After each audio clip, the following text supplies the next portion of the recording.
Okay, good morning, class. So we have 5 more classes in the semester, and the 4 last classes are the most important. So what I will do this class is set up the background and context for the last 4 classes. So what I want to do first is review what we've learned so far. Okay, so we discussed the Roman Republic,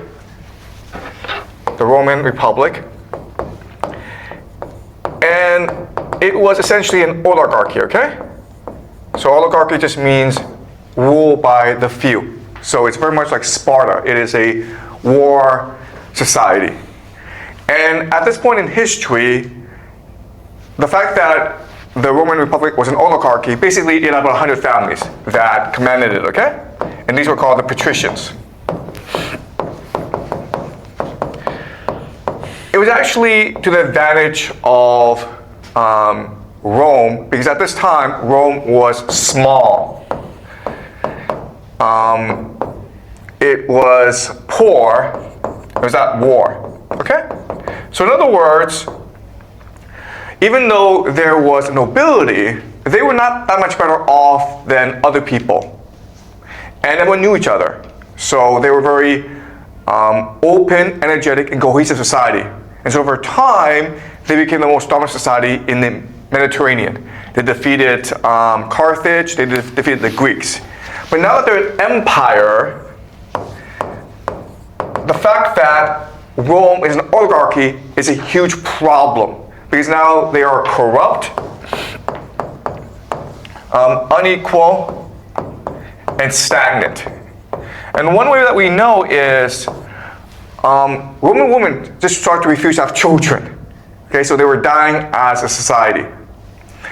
And at this point in history, what should happen is that they should build an imperial bureaucracy, a centralized, standardized system in order to better manage the empire. But they couldn't really do that because of the oligarchy.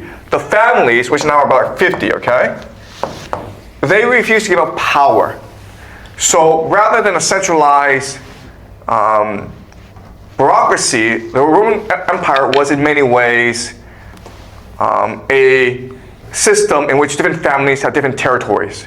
And what this led to was constant civil war, okay? Civil war.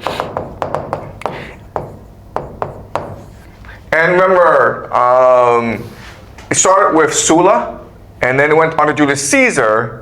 And after Julius Caesar, Augustus Caesar became the first among equals.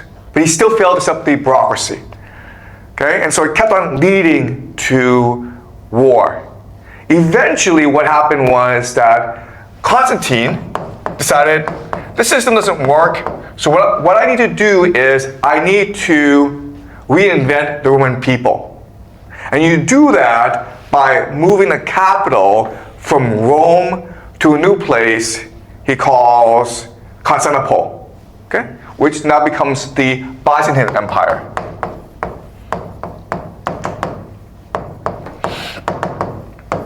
Okay?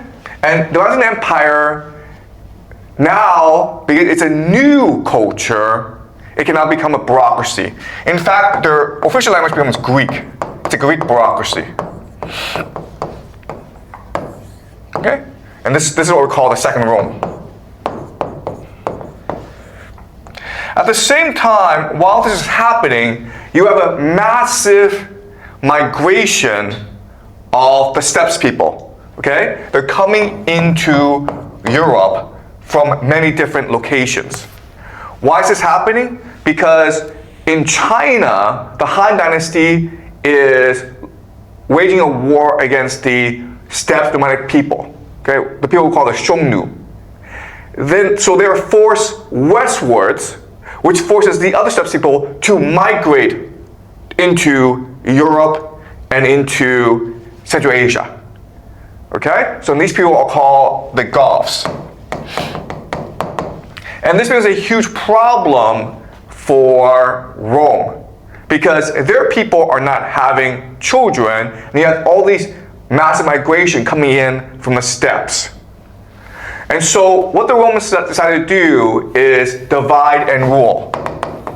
And so what this means is that a lot of them are absorbed into the army as mercenaries and as soldiers in order to defend the border, in order to fight these civil wars.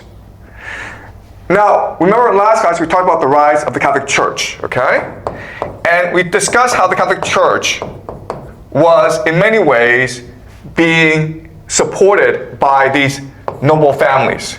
Not all of them supported the Catholic Church, but some of them did. And those that did had a huge advantage because now what they can do is absorb these new migrants into the society, where they're at the top and the migrants are at the bottom, okay? Then the question then is, why would the migrants agree to this? The reason why is, in this society, it is very egalitarian. And for war purposes, they would elect a war leader, okay?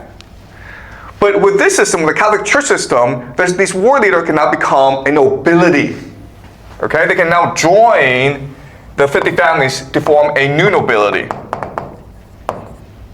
okay? Does that make sense, guys? All right. All right, so at this point in history, when Constantine sets up the Byzantine Empire, now the Roman Empire is going to divide into two. A western part, and an eastern part. Okay. And these two parts are going to have very different fates. The eastern part is still part of the Middle East, okay? The Levant, Anatolia, Egypt, and so it is the wealthiest part of the empire. And as such, it engages in wars with the Persian Empire, okay? And this will define most of its history. Its capital, Constantinople, was designed to be invincible. You could not lay siege to it, you could not conquer it. And as such, the Byzantine Empire was stable. In fact, it lasted for about 1,000 years, which is very, very impressive. Okay, and as I said, it's very wealthy, and so therefore, it's really able to dominate the world through mainly trade and diplomacy. Okay? So, it became an imperial bureaucracy. It fought wars, but it usually used a lot of mercenaries because it had a lot of wealth. All right? So that's the Eastern Empire. And guess what, guys? This is very similar to China, okay? So think about China when you think about the Byzantine Empire. They're not the same, but they're very similar in how they organize their society. The Western Empire is very different because this is the poorest part of Europe. The other thing about this region is that there are lots of natural barriers. And so you have like these competing societies emerging. Okay? Different cultures, different societies, and they're protected by mountains, by forests, by rivers. So there's a lot of diversity. There's a lot of diversity within the Western Empire. And so the power that emerges is actually the Catholic Church.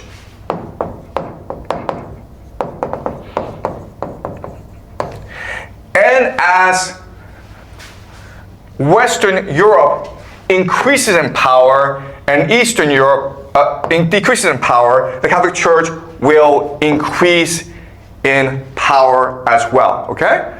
How did the Catholic Church come to dominate Western Europe? Because the Catholic Church believes it is out of history. Okay? So you kings, you compete for who rules the earth. But we, the Catholic Church, we decide who goes to heaven. Okay? So the Catholic Church becomes the dominant power in Western Europe. In fact, you can say that they are the empire now, but they are a spiritual empire, a divine empire that is out of history and which speaks for God. And as such, they become a very powerful empire as well. Okay? And this leads to tremendous conflicts throughout Western Europe. Okay? But there's a problem with the Catholic Church, and we discussed this last class. With the Catholic Church, it's trying to control the divine spark. Remember, Jesus came to tell us that there's a divine spark in us. And as long as we try to glow this divine spark, we can be with God. And the Catholic Church says, no, no, no. This divine spark, it is that of the devil. And we must imprison it. Okay? And this works most of the time. But now and then you have religious leaders who arise and said, no, no, no. The divine spark is within us. And so this leads to a lot of conflict. And ultimately, the solution the Catholic Church proposes is the idea of crusades, where warriors go and kill those who believe in the divine spark. And then they set up a secret police called the Inquisition in order to search for those who oppose the Catholic Church. Okay? The Inquisition, the major idea is, if you believe in the divine spark, you're not an evil person, you're a stupid person, because you don't know better. So the idea of the Inquisition is to educate you in the truth, which is the divine spark is that of Satan, that of the devil. And therefore, you must obey the Catholic Church.